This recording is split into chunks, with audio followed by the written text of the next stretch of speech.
আচ্ছা, একটা ব্যাপার কি ভেবে দেখেছেন কখনো? মানে এই যে ঢাকা শহর, এত কোলাহল, এত জ্যাম, এর ঠিক মাঝখানে একটা প্রায় ইয়ে গোপন ভাষা লুকিয়ে থাকতে পারে। একটা ভাষা যেটা একসময় এই শহরের অলিগলিতে কান পাতলেই শোনা যেত, কিন্তু এখন প্রায় হারিয়েই গেছে।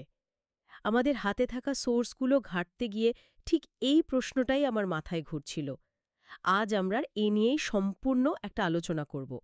আমাদের বিষয় হল ঢাকাইয়া উর্দু জাবান গ্রুপ আর তাদের একটা অসাধারণ উদ্যোগ। আমাদের লক্ষ্যটা পরিষ্কার, এই দলটা কিভাবে শুধু কিছু শব্দ নয়, বরং একটা আস্ত সংস্কৃতিকে আবার জাগিয়ে তোলার চেষ্টা করছে, সেই গল্পটা খুঁজে বের করা। আর এই গল্পটা কিন্তু খুব জরুরি, কারণ এটা শুধু একটা ভাষাকে বাঁচানোর লড়াই না, তাই না?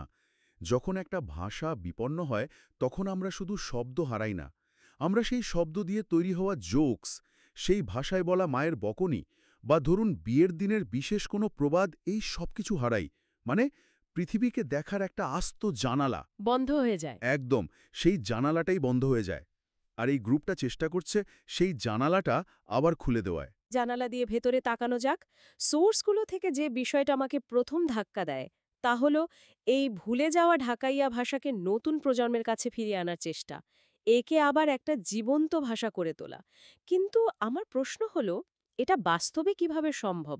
মানে একটা ভাষা তো আর কি বলে সুইচ অন অফ করার মতো কোনো জিনিস না, তাই না? যেটাকে মানুষ প্রায় ভুলেই গেছে, সেটাকে আবার মানুষের মুখে মুখে ফেরানো কাজটা তো প্রায় অসম্ভবই মনে হয়। দেখুন, এখানেই জীবন্ত শব্দটার আসল মজাটা। ভাবুন তো, একটা গাছকে আপনি বইয়ের পাতায় ছবি হিসেবে যত্ন করে রেখে দিতে পারেন, হুম। কিন্তু তাতে কি ওটা জীবন্ত থাকবে? না, থাকবে না। থাকবে না। গাছকে জীবন্ত রাখতে হলে মাটি লাগে, জল লাগে, আলো বাতাস লাগে। হ্যাঁ। ভাষার ক্ষেত্রেও ঠিক তাই। অভিধানে বা পুরনো বইয়ে একটা ভাষা সংরক্ষিত থাকতে পারে, কিন্তু সেটা আসলে মৃত। এই গ্রুপটা ঠিক সেই মাটি আর জলের যোগান দিচ্ছে। তারা অনলাইন প্ল্যাটফর্ম, ফেসবুক গ্রুপ, হোয়াটসঅ্যাপে এমন একটা পরিবেশ তৈরি করছে ও আচ্ছা। যেখানে মানুষ ভয় বা লজ্জা না পেয়ে এই ভাষায় কথা বলতে পারছে, চর্চা করতে পারছে।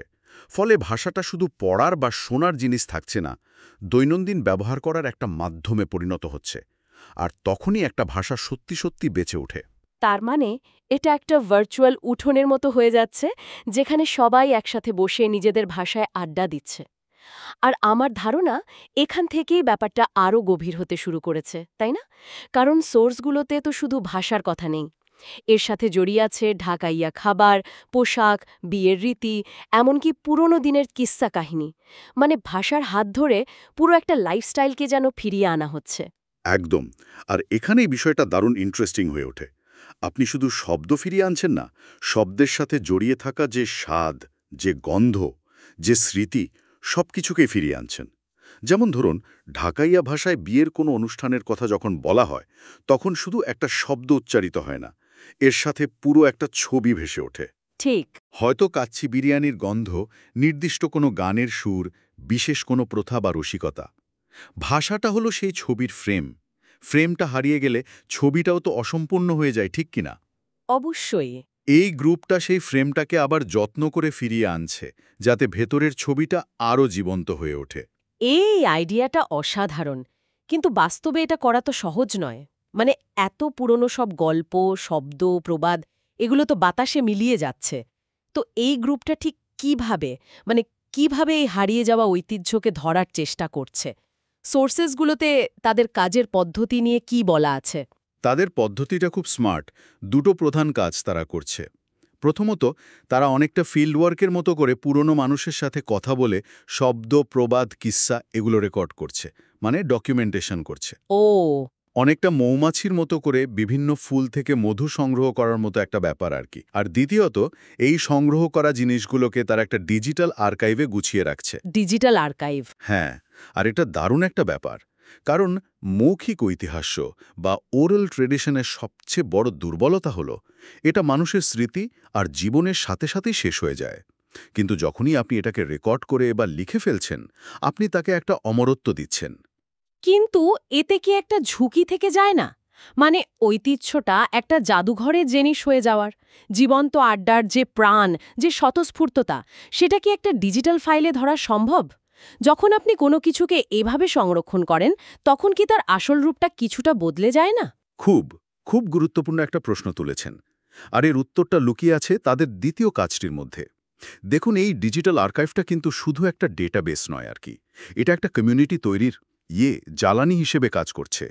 ভাবুন তো, ঢাকাইয়া পরিবারের কোনো সদস্য হয়তো এখন টরন্টো বা সিডনিতে থাকেন। হুম। তিনি তার শিকড় থেকে একেবারেই বিচ্ছিন্ন। হঠাৎ করে এই ডিজিটাল আর্কাইভের মাধ্যমে তিনি তার ছোটবেলার শোনা একটা গল্প বা একটা শব্দ খুঁজে পেলেন। সাথে সাথে তিনি এমন আরও শত শত মানুষের খোঁজ পেলেন যারা একই স্মৃতি, একই অনুভূতি লালন করছেন। ওহ আচ্ছা, তার মানে এই ডিজিটাল প্ল্যাটফর্মটা তখন তাদের জন্য একটা ভার্চুয়াল মহল্লা বা পাড়ায় পরিণত হয়। বাহ, এটা তো অসাধারণ একটা ধারণা। দেশ বিদেশে ছড়িয়ে থাকা মানুষগুলো হুট করে নিজেদের একটা কমিউনিটি খুঁজে পাচ্ছে। এটা শুধু ভাষা চর্চার জায়গা থাকছে না, এটা হয়ে উঠছে নিজেদের পরিচয়কে নতুন করে খুঁজে পাওয়ার একটা ঠিকানা। ঠিক তাই। এর পিছনে কিন্তু দারুণ একটা সাইকোলজি কাজ করে। বিচ্ছিন্নভাবে হয়তো অনেকেই নিজের ঐতিহ্য নিয়ে মন খারাপ করেন বা নস্টালজিয়ায় ভোগেন। কিন্তু যখন তারা দেখেন যে এই অনুভূতিতে তারা একা নন, তখন ব্যক্তিগত আবেগটা একটা সম্মিলিত শক্তিতে পরিণত হয়। একটা আমরা বোধ তৈরি হয়। একদম। এই আমরা বোধটা জন্মায়, তখন ভাষা বা সংস্কৃতিটা আর শুধু অতীতের স্মৃতিচিহ্ন থাকে না। এটা বর্তমান পরিচয়ের একটা গর্বের বিষয় হয়ে দাঁড়ায়। এই প্ল্যাটফর্মটা ঠিক সেই আত্মপরিচয়ের বোধকেই শক্তিশালী করছে। তাহলে পুরো ছবিটা যদি এক জায়গায় আনি, তারা ভাষাকে আবার মানুষের মুখে ফিরিয়ে আনছে, ভাষার মাধ্যমে গোটা সংস্কৃতিকে পুনরুজ্জীবিত করছে, আধুনিক প্রযুক্তি ব্যবহার করে হারিয়ে যেতে থাকা ঐতিহ্যকে ধরে রাখছে, আর বিশ্বজুড়ে ছড়িয়ে থাকা একটা কমিউনিটিকে একই সুতোয় বাঁধছে। কিন্তু এর শেষটা কোথায়? এই সবকিছুর দীর্ঘমেয়াদী প্রভাবটা কি হতে পারে? যদি আমরা এটিকে একটি বৃহত্তর প্রেক্ষাপটে দেখি, তাহলে বুঝব এই উদ্যোগের প্রভাব শুধু ঢাকাইয়া উর্দুতেই সীমাবদ্ধ নয়। এটা একটা মডেল। এটা দেখাচ্ছে যে ইচ্ছাশক্তি আর সঠিক পদ্ধতি থাকলে যে কোনো বিপন্ন ভাষাকেই আবার মূল স্রোতে ফিরে আনা সম্ভব। ইন্টারেস্টিং। যখন একটা ভাষা নিয়ে সাধারণ মানুষের মধ্যে আলোচনা বাড়ে, গবেষকরা এটা নিয়ে কাজ করতে আগ্রহী হন, তখন সেই ভাষা বা সংস্কৃতির ঐতিহাসিক ও সামাজিক গুরুত্ব প্রাতিষ্ঠানিক স্বীকৃতি পেতে শুরু করে। আর এই স্বীকৃতি তার টিকে থাকার জন্য অত্যন্ত জরুরি। ঠিক। তখন এটা শুধু একটা নির্দিষ্ট গোষ্ঠীর বিষয় থাকে না, এটা দেশের জাতীয় ঐতিহ্যের অংশ হয়ে ওঠে। তার মানে এই একটা উদ্যোগ শুধু নিজের কমিউনিটিকে সাহায্য করছে না, বরং এটা অন্য বিপন্ন ভাষাগুলোর জন্য একটা পথপ্রদর্শক বা মডেল হয়ে উঠতে পারে। বিষয়টা তাহলে আরও অনেক বড়। তাহলে পুরো আলোচনাটাকে যদি গুটিয়ে আনি, ঢাকাইয়া উর্দু জোবান গ্রুপ শুধু একটা ভাষা ক্লাবের মতো কাজ করছে না, তারা ভাষার সুতো ধরে একটা প্রায় হারিয়ে যাওয়া পৃথিবীর মানচিত্র বা নকশা নতুন করে আঁকছে।